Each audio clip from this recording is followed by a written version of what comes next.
Centro Terapéutico Cristiano presenta Radiocharlas, un espacio para capacitarnos, aprender juntos y recordar herramientas útiles para aplicar a nuestra vida. Una charla cada jueves, para que puedas escucharla donde quieras, cuantas veces quieras. El tema de hoy es El que espera no desespera, a cargo del contador Gastón Silva. Si tenés preguntas, no dudes en escribirnos al número en pantalla. Esperamos que estos minutos sean de bendición para tu vida.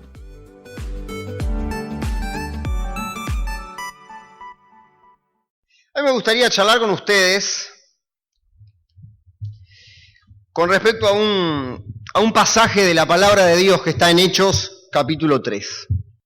En Hechos capítulo 3 encontramos un pasaje de la Escritura que en lo personal me parece de esos pasajes conmovedores. En la palabra de Dios hay diferentes enseñanzas, ¿verdad? Hay diferentes pasajes que uno lo puede recordar, algunos de ellos con una gran sonrisa, otro con una desilusión, otra vez le pasó esto. Algunos con un puño cerrado así, qué bueno, qué triunfo impresionante. Y otros por ahí con una lágrima, pero una lágrima linda, tipo de emocionarse, de decir, wow, yo quiero esto para mi vida también. Este es uno de esos pasajes donde vemos que hay un antes y un después, hay un cambio de vida, como decía nuestro hermano en la oración, ¿no? Dios nos cambió, ese Dios que hoy vinimos a escuchar, no por mí, sino por la palabra, por su revelación, es el Dios que nos cambió la vida. Entonces, claro, uno quiere seguir adelante con ese cambio, ¿no? Porque eso es un cambio dinámico. Es cierto que un día podemos identificar un momento en nuestra vida donde a partir de una oración en fe creímos en Jesús y ahí todo cambió. Pero bueno, ¿cómo fue cambiando? No fue una cosa tipo blanco y negro en un segundo, cambiaron los valores. No, no fue un proceso, es un proceso. Eso es la vida cristiana. La palabra que utiliza Pablo es metamorfosis, es un cambio constante y continuo a lo largo de la vida hasta el último día que tengamos en este mundo. Esa va a ser una constante en nuestra vida, cambiar. El Espíritu Santo obrando en nosotros para mejorar, para entender cosas, para ir más allá de lo que por ahí nosotros nos imaginamos en ningún momento, o hasta como dice el hermano que escribió ese versículo, dice, más allá incluso de lo que nosotros llegamos a creer, a entender, a pedir incluso. Así es nuestro Dios de grande y de poderoso. Y este capítulo de Hechos nos trae un ejemplo de alguien que literalmente su vida cambió. Para pensar un poquito en el entorno antes, a mí me gustaría leer 2 versículos con ustedes. Son fáciles de recordar. Hechos capítulo 1:8 es un versículo donde el Señor Jesucristo dice lo siguiente. Antes de ascender al cielo, dice, pero recibiréis poder cuando haya venido sobre vosotros el Espíritu Santo, y me seréis testigos en Jerusalén, en Judea, en Samaria y hasta lo último de la tierra. Hechos 1:8. Fácil de recordar, si vamos al revés, Hechos 8:1, esto que el Señor Jesucristo dijo que iba a suceder, empieza a suceder. Dice 8:1 de Hechos, y Saulo consentía en su muerte. En aquel día hubo una gran persecución contra la iglesia que estaba en Jerusalén, ya predicando el Evangelio, y todos fueron esparcidos por las tierras de Judea, ¿les suena conocido? De Samaria, salvo los apóstoles. Y acá comienza este proceso. El Espíritu Santo ya había descendido en aquel día de Pentecostés, en el aposento alto, había derramado todo ese poder, Dios, por medio del Espíritu Santo, y la iglesia empezaba a predicar el Evangelio. Aquella frontera entre judíos y gentiles se destrozaba, se caía, y Pedro empezaba con aquellos elocuentes mensajes evangelísticos donde de cualquier nación, de cualquier pueblo, empezaban a escuchar de la salvación que había por medio de la muerte vicaria del Señor Jesucristo allí en la cruz. Y se empezaron a convertir de a miles y miles, y se empezó a expandir el Evangelio, el reino de Dios. Y de repente, en 8:1, comienza eso que Jesús les había dicho. Y me van a ser testigos, primero en Jerusalén, después en toda Judea, después en Samaria y hasta lo último de la tierra. Y acá comienza a suceder esto. Hay una persecución y la iglesia es esparcida. ¿Y hacia dónde se van? Hacia Judea, hacia Samaria, y ahí empiezan aquellos hermanos que después el autor de Hebreos les habla y les dice: ustedes sufrieron persecución y el despojos de sus bienes soportaron, y todo lo que nos cuenta Hebreo es sobre esta primera iglesia perseguida, que son echados literalmente de sus familias, de su pueblo, de su nación, de sus casas, y empiezan a irse. ¿Y a dónde se van? A Judea, a Samaria.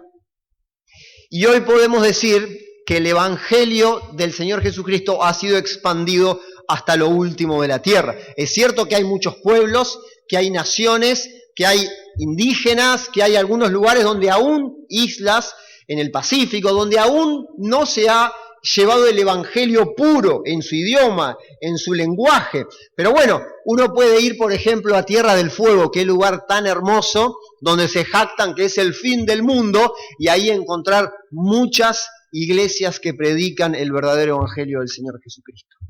Aunque hay tarea por delante, por supuesto, uno puede decir que hasta el fin del mundo ha llegado el Evangelio del Señor Jesucristo.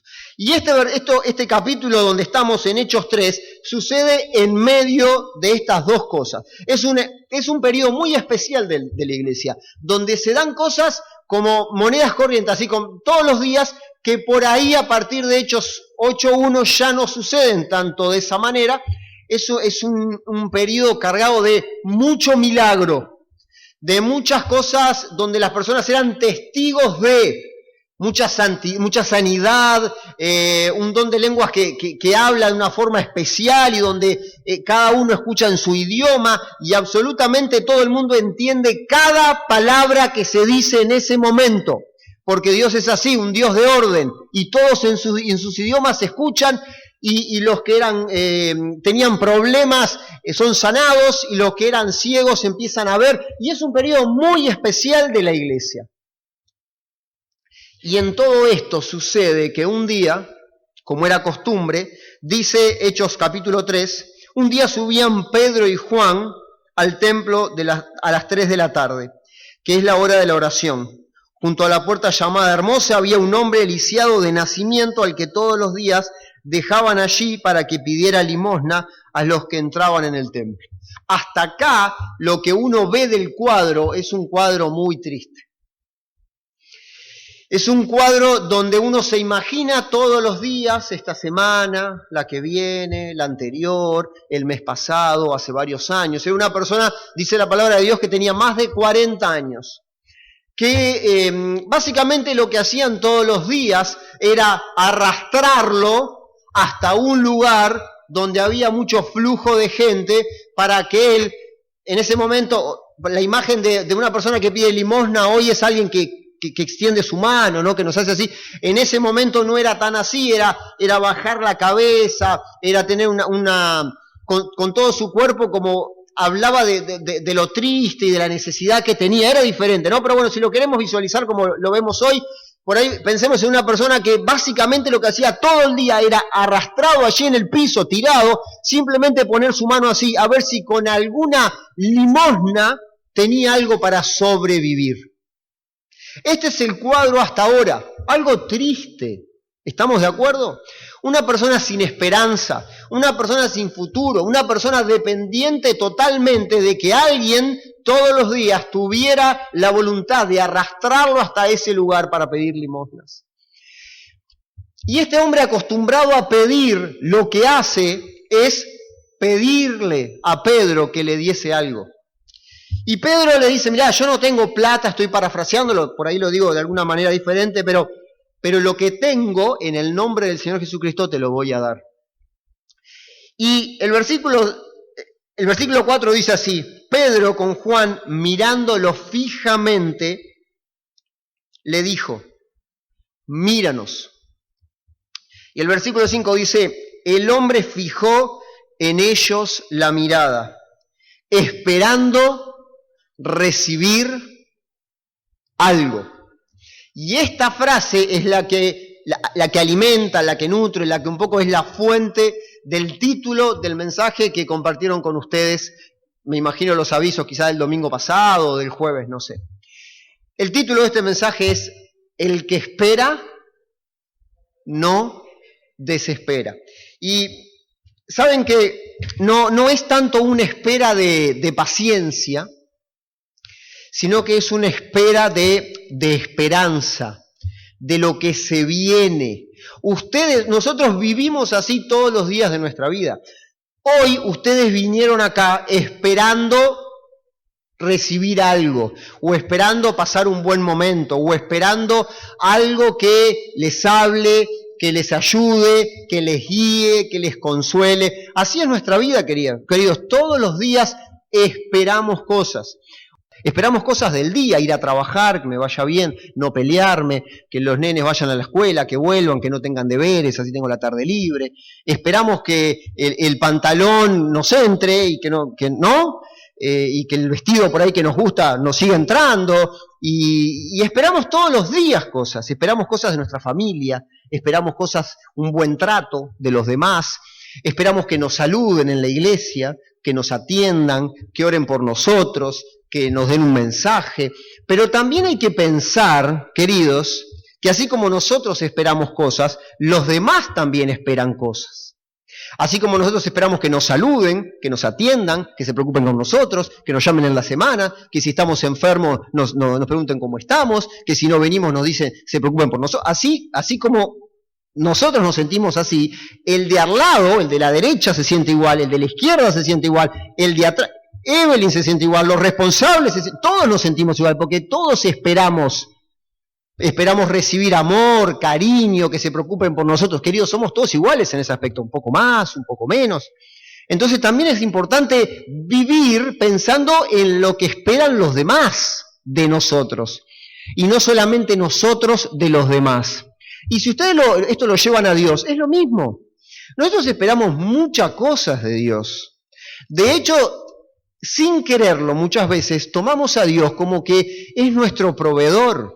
Y Él tiene que proveernos de salud, proveernos de dinero, de un bienestar, tiene que darnos una buena familia, tiene que darnos un buen pasar, tiene que darnos esto y lo otro y aquello, ¿no? Siempre esperamos mucho de Dios y hasta le reclamamos sus promesas. ¿Y alguna vez nos preguntamos qué espera Dios de nosotros? Porque Él también espera cosas de nosotros. Él es el creador, es Dios, es todo amor, es todo lo que sabemos, ¿verdad? ¿O no? Pero lo es. Pero también espera cosas de nosotros. De hecho, una de las cosas que espera es que lo miremos más como un papá, como un creador, como alguien que va a nuestro lado para ayudar, no solamente como un proveedor, como alguien que tiene que cumplir sus promesas, que lo va a hacer, pero eso es diferente. Pero no está bueno que siempre estemos reclamando, pidiendo. El otro día yo charlaba con mi hijo, porque veníamos escuchando con mi esposa que todas sus oraciones eran te pido que, te pido por, te pido que, te pido que, buen descanso. Y hablamos con Feli y le dijimos, Feli, él tiene 7 años, ¿no? No solamente hay que pedir cosas en la oración. De hecho, capaz que es mucho mejor agradecer más de lo que uno pide. Y él nos miraba como diciendo, sí, no es muy loco lo que me están diciendo, está bien, y lo entendió. ¿Y cómo son nuestras oraciones, queridos? Pedimos, y si sobra algo de espacio en la oración y pedimos, o agradecemos, y por ahí nos animamos a pedirle algo.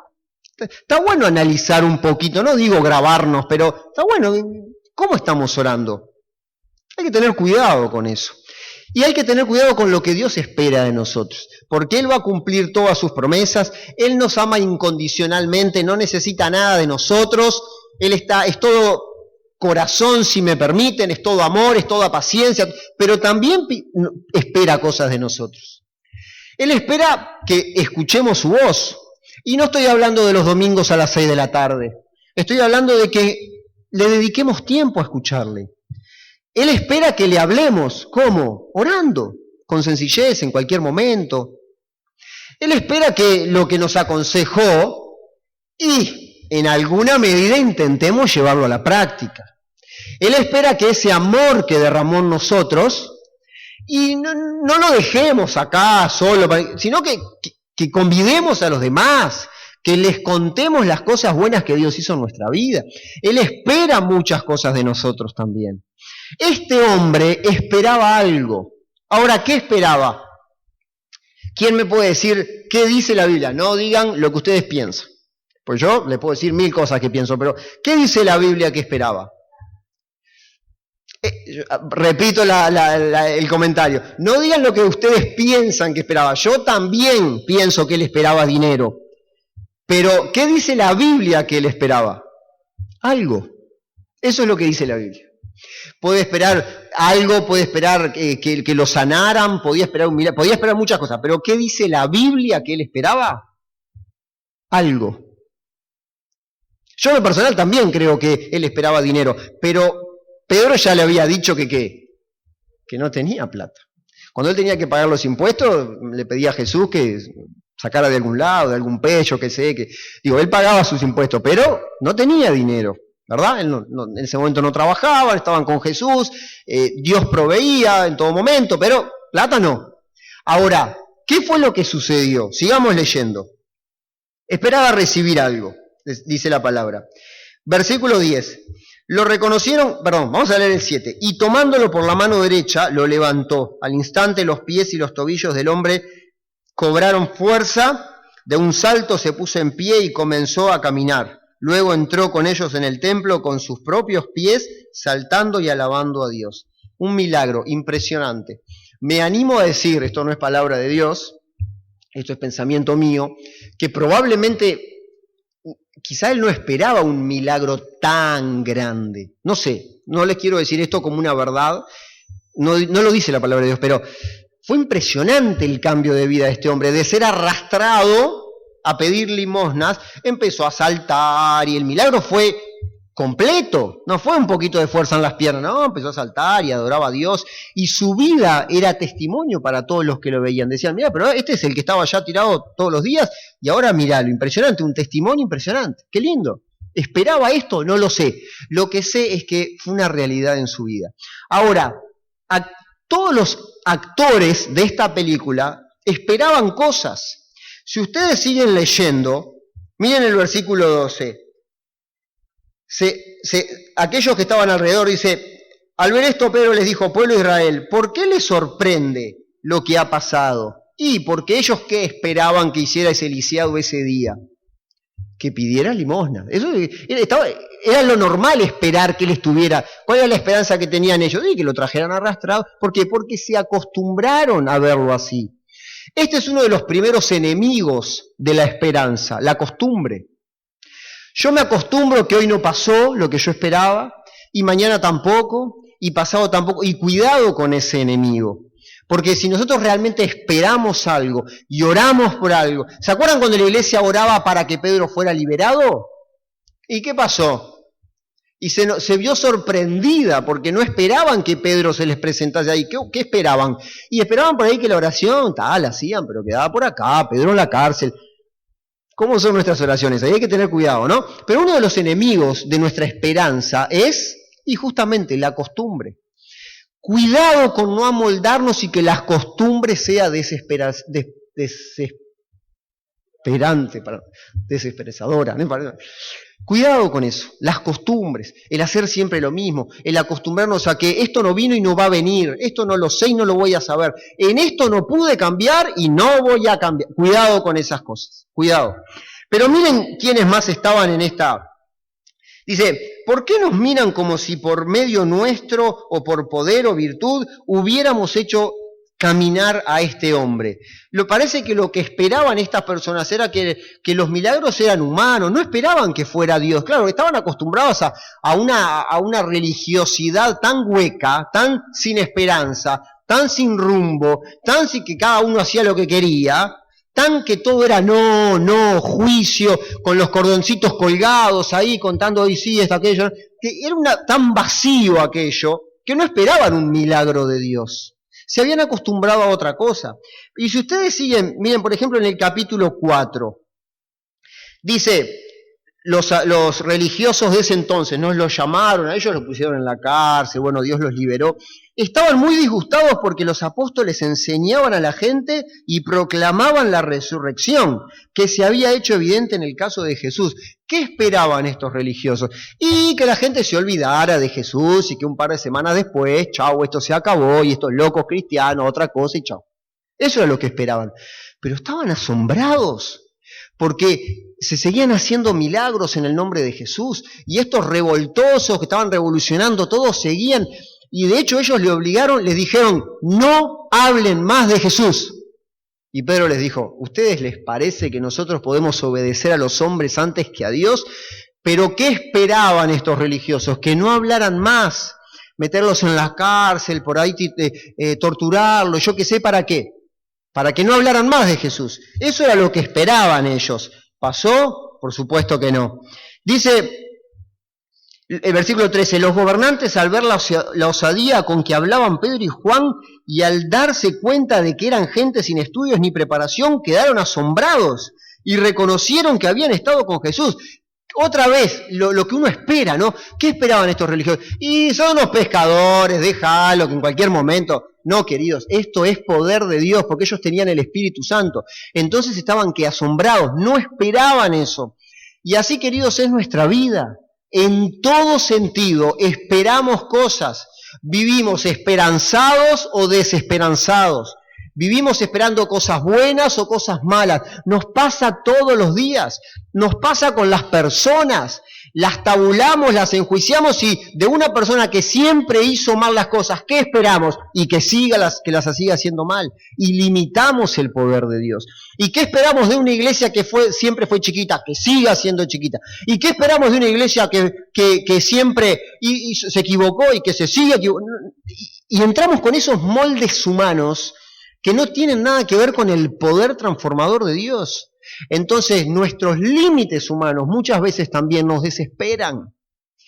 Nos acostumbramos tanto a que no cambió y no va a cambiar, no puedo y no voy a poder, no sé y no lo voy a saber, y como que vivimos así y perdemos esa esperanza que es alimento, creo que es fuerza para nosotros. Y miren, para terminar el análisis, aunque vamos a algunas conclusiones ahora, bueno, el versículo 18 dice, los llamaron y les ordenaron terminantemente que dejaran de hablar y enseñar, cosa que no sucedió. Pero ¿cuál era la esperanza que tenían? Esto se acabó acá, en este momento, basta. No. ¿Y la iglesia qué hizo? Versículo 24, cuando los oyeron, alzaron, claro, se asustaron por todo esto, ¿no? Alzaron unánimes la voz, ¿en qué? En oración. Y acá está de vuelta. ¿Qué hacemos nosotros cuando oramos? Esperamos cosas. Estamos esperanzados de que Dios nos escuche, porque no lo vemos, esperanzados que Él nos responda, esperanzados que lo haga lo antes posible, esperanzados que nos diga que sí, y hay muchas esperanzas, algunas buenas, otras malas, pero así somos nosotros, así vivimos. Miren lo que dice, quizá uno de los pasajes más conocidos en relación a esto, en un momento 2 discípulos iban ahí camino de Emaús, cuando el Señor no era la orden irse, digamos, y el Señor Jesucristo se les presenta, y miren lo que dice la palabra de Dios. Dice, aquellos 2 discípulos que estaban yendo hacia Emaús, el Señor Jesucristo se le presenta, y ellos dicen, ¿pero acaso sos el único forastero que no sabe lo que sucedió de Jesús? Y después que le cuenta todo lo que pasó, dice, pero nosotros esperábamos, teníamos la esperanza, dice la NBI, de que y ahí le empieza a decir todo lo que ellos esperaban que tenía que ver con una liberación a nivel humana, de ese poderío romano, de esa esclavitud en la que estaban viviendo. Y estaban esperanzados de algo que iba a suceder más adelante, que era una promesa de libertad para el pueblo judío, pero que eso no era lo que Jesús había venido a hacer. Él había venido a romper y a liberarnos de una esclavitud mucho más fuerte, que es la esclavitud del pecado. Y a liberar a ese pueblo que estaba arruinado en ese momento de algo mucho más fuerte que la esclavitud romana, que era la esclavitud del pecado. Pero ellos estaban desesperanzados, desilusionados, ¿no? Como dijo un amigo un tiempo, se juntaron el hambre y las ganas de comer. Y ahí iban los dos, ¿no? Dando palo y no sabían. Y se les presenta a Jesús, pero claro, ellos estaban, ¿qué? Con una esperanza equivocada.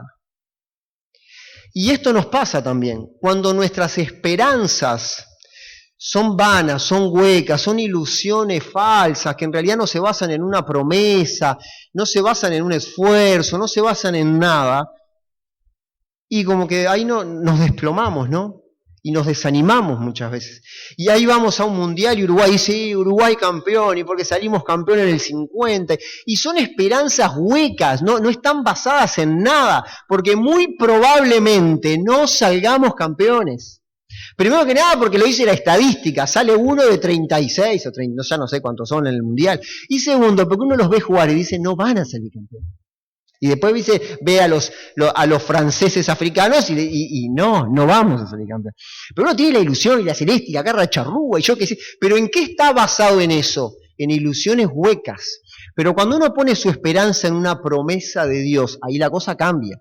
Cuando uno pone la esperanza y trabaja sí, porque este examen lo voy a salvar, oré de rodillas, oró toda la iglesia. ¿Y cuánto estudiaste? No, un par de horas, pero me está todo bien que la iglesia ore, flaco, pero si vos no estudiás, si vos no te esforzás, y estoy esperando un ascenso en el trabajo, sí, ¿y en qué se basa el ascenso? Y en esto, en aquello, y que hayamos llegado en hora, y vos llegaste en hora, no, yo llego todos los días tarde y me pongo a tomar mate, y no, flaco, no te van a ascender, porque no te esforzaste, tu ilusión, no es una esperanza basada en un esfuerzo, es una ilusión. Entonces a veces queremos y pedimos y nos esperanzamos y todo lindo, pero después nos desilusionamos porque las cosas son bien diferentes a lo que esperábamos nosotros. Y ahí es donde uno se tiene que preguntar y hacer la mía culpa y decir, ¿fue Dios? ¿Habrá sido culpa de Dios? Porque este mundo así fácil tira, no, porque si existiera Dios las cosas no estarían como están. Y hacemos las cosas como Él nos pide que las hagamos, y probablemente no pase lo que Él no quiere que pase entonces. Y este mundo vive de la mano de Dios, aceptando consejos de Dios y haciendo las cosas como Dios manda. No. Y entonces no esperemos frutos de un árbol que da buenos frutos que uno espera, buenos frutos. De un árbol que da malos frutos, ¿qué tiene que esperar uno? Malos frutos. Pero a veces somos injustos en esto, ¿no? Le reclamamos cosas a Dios porque estábamos esperanzados, ilusionados. Sí, hoy en la iglesia esperábamos ser 600, ahí en Rivera. ¡Wow! ¿Y en qué se basa esa ilusión? ¿Trabajamos? ¿Invitamos vecinos? ¿Le contamos de nuestra fe en Jesús a alguien? Y no, porque allá en La Espada somos siempre los mismos. Y capaz que somos siempre los mismos porque en el trabajo no hablamos y en el barrio no salimos a evangelizar. Y no, porque las reuniones son siempre igual. ¿Y qué podés aportar vos? Y está eso de esperanzarse en ilusiones. Y es muy nuestro eso, ¿no? No digo muy uruguayo, muy humano, muy de la carne, ¿no? Pero está bueno ilusionarse y esperanzarse, claro que sí. Y está bueno esperar cosas del futuro y del mañana y de los hermanos y de Dios. Está bueno, pero si tienen que ver con Dios, que se base en promesas, queridos. Eso es un consejo bíblico. Abraham estaba esperanzado de tener un hijo. Más allá de que se equivocó, Sara, Ismael, todo aquello que ustedes conocen, estaba esperanzado, pero ¿en qué se basaba? En una promesa. Nosotros estamos esperanzados de que un día las cosas van a cambiar y vamos a tener un cuerpo diferente y vamos a estar en un lugar distinto y vamos a alabar a Dios. ¿Y todo eso en qué se basa? En una promesa, ¿sí? Y hemos conquistado cosas humanamente hablando y nos ha ido bien. Y por ahí nos hemos esforzado y Dios nos ha bendecido y nos ha prosperado. Buenísimo eso. Pero está basado o en promesas o en un arduo trabajo, porque como dice Proverbios 21:31, el que se alista para la batalla es el caballo, pero el que da la victoria es Dios. Hay una parte de la cosa, de lo que sea, que la tenemos que hacer nosotros. Hay otra parte que la hace Dios. Ustedes descansen tranquilos, queridos, que Dios es fiel y Dios va a hacer su parte. El tema es hacer la nuestra. La pregunta es, ¿las esperanzas con las que vivimos hoy involucran que nosotros tengamos que hacer algo? Entonces tenemos que hacerlo. Porque Él prometió el Espíritu Santo y lo tenemos. Él promete que el Señor Jesucristo va a volver y va a volver. Pero Él podría haber hecho que las piedras hablaran, dice la palabra de Dios.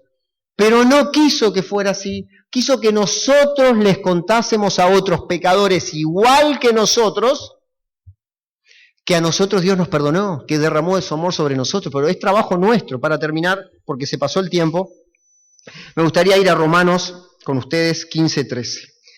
Es un versículo que para mí, queridos, es uno de esos versículos que hay que sacarlo y empezar a trabajarlo. Leerlo 70 veces hasta entenderlo y decir, a ver, ¿qué dice esto? Porque a veces hay versículos que los leemos y está, listo. Como que ya fue.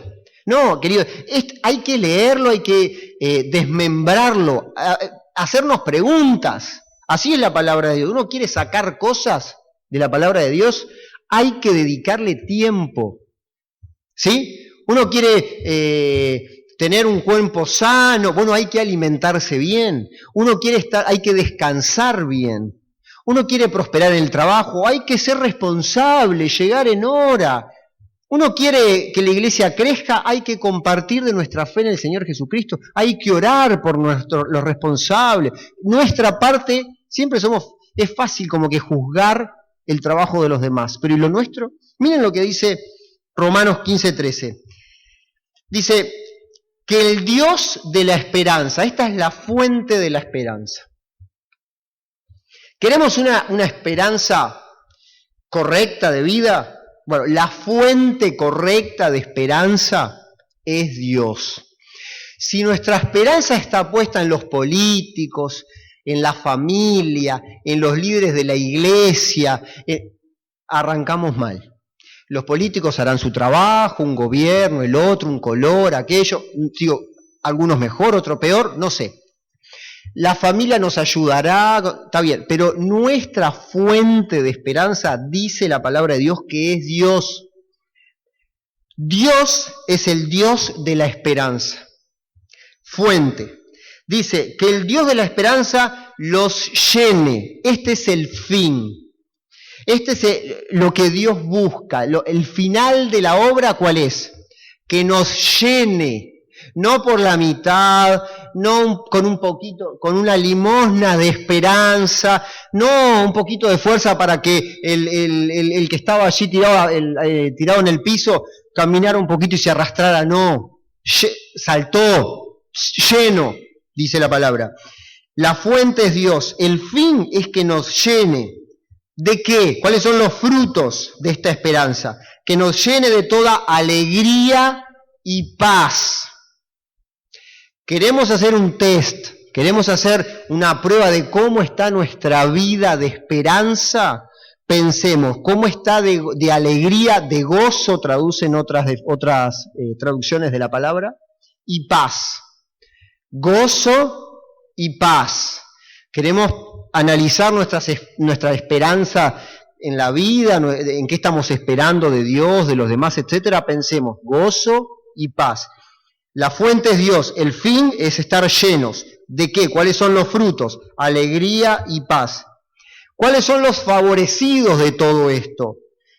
A ustedes que creen en Él. Los favorecidos de este proceso de llenarnos con paz y con gozo somos nosotros. Dios no plantea todo esto por el bien de Él.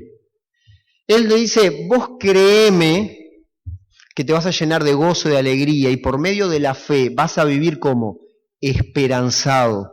¿Quiénes son los favorecidos después de todo esto? Nosotros. Para que rebosen, y esta es la finalidad, para que rebosen de esperanza. ¿Sí? Acá está nuestro tema de hoy. ¿Y cuál es la fuerza de todo este proceso esperanzador, si me permiten? Por el poder del Espíritu Santo. Acá está un poco el resumen de este tema de la esperanza. Vamos a decirlo por última vez. Que el Dios, la fuente de la esperanza, los llene, este es el fin, los llene de alegría y paz, estos son los frutos. A ustedes que creen en Él, los favorecidos, para que rebosen de esperanza, la finalidad, por el poder del Espíritu Santo. Esta es la fuerza, queridos. Esto no se va a hacer con garra charrúa, con viveza criolla, esto no va a ser con buena energía que fluya, esto se va a hacer con el poder del Espíritu Santo que tenemos en cada uno de nosotros. Y para eso lo que hay que hacer es creerle a Dios. ¿Querés preguntarte en esta tarde si estás esperanzado realmente en Dios? Hacete esta pregunta, ¿le estoy creyendo? La semana pasada, mi esposa estaba orando con Constanza, nuestra hija menor. Y Coti hizo la siguiente oración. Yo no estaba en ese momento, estaban orando ellas dos allí en el cuarto, después mi esposa me lo contó. Cuando terminó de orar, una niña de 4 años, con cosas graciosas, son muy divertidas, muy sanas, muy naturales, ¿no? Las oraciones de los niños, y cuando terminó, ella siempre ora, como que ora a Jesús, no entendió eso todavía, no de orar al Padre, está entendiendo, y siempre Jesús, y Jesús, y Jesús, y al final de la oración ella dijo, y Jesús, un día espero verte. Qué lindo. Eso es la esperanza que anima, que da fuerzas, que vivifica, que más allá de que por ahí pasen cosas que nos duelen, que no esperábamos, que nos mueven el piso y nos aterrizan de un golpazo, pero uno sigue. ¿Por qué? Porque está esperanzado. Ella tenía la esperanza de un día verlo a Jesús. La misma esperanza que tenemos todos nosotros. Vivir esperanzados. Qué lindo, queridos. Para eso hay que creerle a Dios. Amén.